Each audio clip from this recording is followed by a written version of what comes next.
नमस्कार दोस्तों। स्वागत है आप सभी का आपके अपने चैनल द रिटेल इन्वेस्टर में। बहुत सारी रिक्वेस्ट, बहुत सारी कह लीजिए क्वेरीज, बहुत ही ज्यादा कंफ्यूजन, बहुत ही ज्यादा टेंशन, इतनी ज्यादा गिरावट ये स्टॉक दिखा चुका है। और आज आज आप देख लीजिए अपने ऊपरी स्तरों से वापस से इसने एक कह लीजिए आप एक बहुत ही अच्छे सपोर्ट को तोड़ा है दोस्तों। और इससे ज्यादा गड़बड़ चीज ये है कि अगर जिस सपोर्ट के आसपास ये रुक रहा है अगर वो भी टूटता है, आने वाले समय जो मैं आपके साथ चर्चा करूंगा, एक बड़ी गिरावट को आप देखेंगे।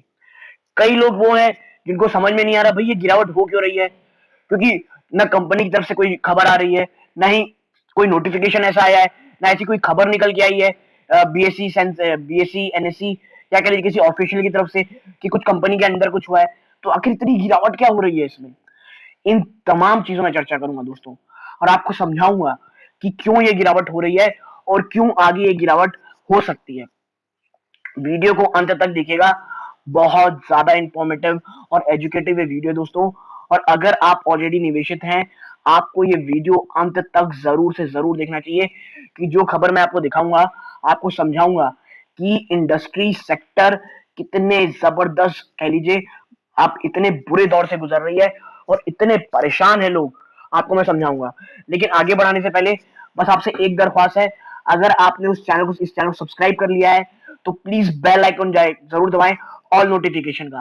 प्लीज 2 सेकंड पॉज लेकर के लगेगा आपको, जाके ऑल नोटिफिकेशन में बेल आइकन दबा दे। और अगर सब्सक्राइब नहीं किया है तो फिर देर किस बात की गाइस, प्लीज सब्सक्राइब जरूर कीजिएगा। अब सीधा चलूंगा मैं शेयर प्राइस की तरफ। 3.55% की गिरावट है दोस्तों। कितनी? 3.55% की।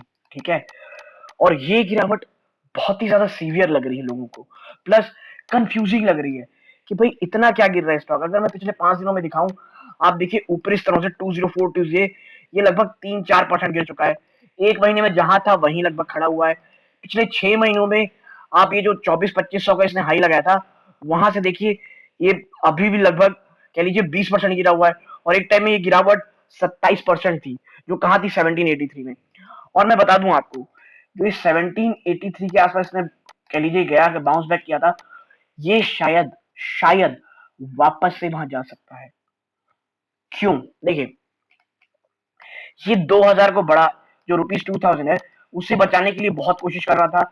उस सपोर्ट को बहुत ज्यादा आप कह लीजिए बियर्स और बुल के बीच काफी ज्यादा लड़ाई हो रही थी, और आखिरी में ये होता है कि ये 2000 का लेवल तोड़ देता है। ऐसा क्यों हो रहा है दोस्तों? उसका आंसर बहुत सिंपल है। उसका आंसर है दो। सबसे पहला है प्रीमियम वैल्यूएशन। ठीक है, ये शायद लोगों को समझ में नहीं आए, मैं आपको आगे समझाऊंगा। पहला प्रीमियम वैल्यूएशन और दूसरा वो है इन्फ्लेशन। राइटिंग मेरी बहुत ही ज्यादा खराब है तो माफ कीजिएगा। ये है इन्फ्लेशन और ये है प्रीमियम वैल्यूएशन। इन्फ्लेशन इतनी ज्यादा है दोस्तों, और अब वो कंस्ट्रक्शन साइट में दिन प्रतिदिन बढ़ती ही चली जा रही है। कैसे? आप जरा देखें इधर, इस न्यूज को पढ़ें। That Maharashtra retailer plans realtors माफ कीजिएगा plan to stop construction as raw material prices surge continues in the backdrop of escalating prices of key input material including cement and steel. Realty developers in Maharashtra are planning to stop purchasing raw materials and pause the construction activity on their ongoing sites. इतना ज्यादा construction में बुरे हाल है दोस्तों। Cement खतरनाक तरीके से बढ़ रहा है। आप कह लीजिए स्टील के दाम तो आसमान को छू रहे हैं। पाइपिंग इंडस्ट्री में पाइपिंग के जो रॉ मटेरियल रहते हैं दोस्तों, वो इतने ज्यादा एक्सपेंसिव हो रहे हैं, वो भी महंगे हो जा रहे हैं। कंपनी कैसे अपने प्राइस कम करे, लगातार इनपुट कॉस्ट बढ़ता ही चला जा रहा है दोस्तों। और ये तमाम चीजें हैं डायरेक्टली या इनडायरेक्टली आपको पाइपिंग इंडस्ट्री में जरूर देखने को मिलेंगी। और देखिए इनका मेन फोकस जो एस्ट्रल पाइप जैसी कंपनीज का है, ये अर्बन में होता है दोस्तों। ठीक है, तो अर्बन में ये होता है। और देखिए अभी आ रही है गर्मियां, ठीक, गर्मी के बाद बरसात होगी, तो यही सीजन है जिसमें सबसे ज्यादा और एक हैवी काम हो सकता है दोस्तों। और ये सीजन अगर ठंडा निकल गया, बहुत ज्यादा प्रॉब्लम होगी। और ये चीज इन्फ्लेशन इस बात को पूरी तरह से खाए पड़ी है दोस्तों। ये बात को आपको जरूर से जरूर समझनी चाहिए। ठीक है, और मैं अगर आपको आगे दिखाऊं, आप देखिए थोड़ा सा कि मैं क्यों कह रहा था कि ये प्रीमियमली वैल्यूड स्टॉक है बहुत। आप इधर देखें, 40,000 करोड़ के आसपास की मार्केट कैप है। इसकी स्टॉक की पी देखिए 76.1।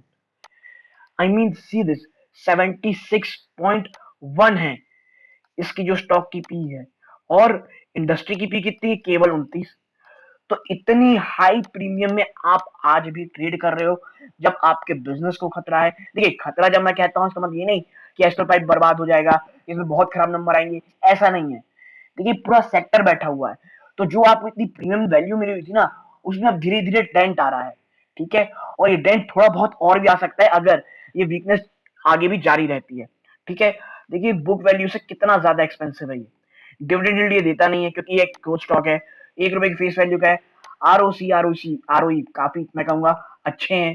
ठीक है, प्रमोटर की होल्डिंग भी अच्छी है, कोई प्लेजिंग नहीं है, डेट टू इक्विटी न के बराबर है, फ्री कैश फ्लो अच्छे हैं, पिछले 3 साल में सेल्स की ग्रोथ डबल डिजिट में है। ठीक है, और आप देखिए ऑपरेटिंग प्रॉफिट मार्जिन 19% है, 20% थोड़ा कम।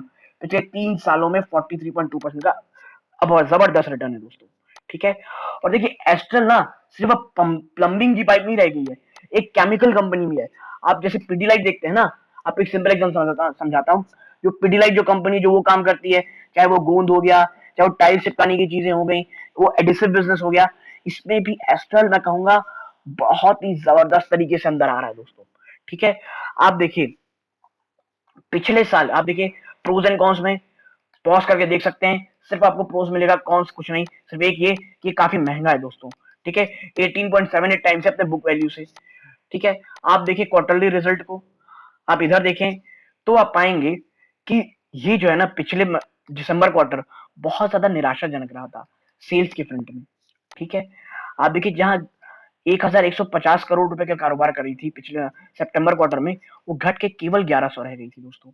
ठीक है, ईपीएस में एक अच्छा खासा डेंट पड़ा था, ऑपरेटिंग प्रॉफिट मार्जिन 18% में मेंटेन करने में कामयाब रहती है, 18%। और अब इसी बात का डर है कि ये जो 18% है, ये जो 18% है, ये भी शायद आपको थोड़ा डिप खाता हुआ दिखाई दे, क्योंकि क्रूड ऑयल बहुत ज्यादा बढ़ रहे हैं, जो ट्रांसपोर्ट बिजनेस है, जो अदर रेवेन्यूज जो अदर एक्सपेंसेस है, वो बहुत ज्यादा बढ़ सकता है दोस्तों। पहले ही मटेरियल कॉस्ट इतना एक्सपेंसिव है, ट्रांसपोर्टेशन कॉस्ट बद से बदतर हाल कर रहा है इन इंडस्ट्रीज के। ठीक है, इसीलिए जो इन्हें प्रीमियम वैल्यू मिली हुई थी, उसमें अब आपको डेंट पड़ता हुआ दिखाई दे सकता है दोस्तों। ठीक है, और अगर अब गिरावट होती है तो स्टॉक कहां तक जा सकता है, आप देखें। पहला सपोर्ट है दोस्तों 1928, अभी ये 1964 के आसपास है। पहला सपोर्ट है 1928, उसके बाद है 1827, और ये क्लासिक और फिबोनाची देखेंगे तो दोनों में ही 1827 एक काफी तगड़ा सपोर्ट है, और उसके बाद 1743।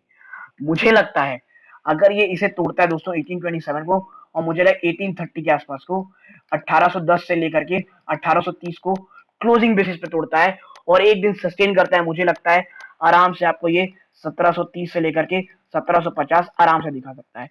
और ये 1750 एक ऐसा रेंज है कि अगर आप नया निवेश सोच रहे हैं इस कंपनी में करना, बहुत सटीक होगा दोस्तों 1750 के आसपास निवेश करना। देखिए 1716 का 100 डे ईएमई भी है दोस्तों। ठीक है, इसीलिए यहाँ 1700 के आसपास बहुत ही ज्यादा मजबूत दोस्तों सपोर्ट है इसका, और ये टूटना मुझे लगता है काफी ज्यादा मुश्किल होगा, काफी ज्यादा मैं कहूंगा टफ रहेगा।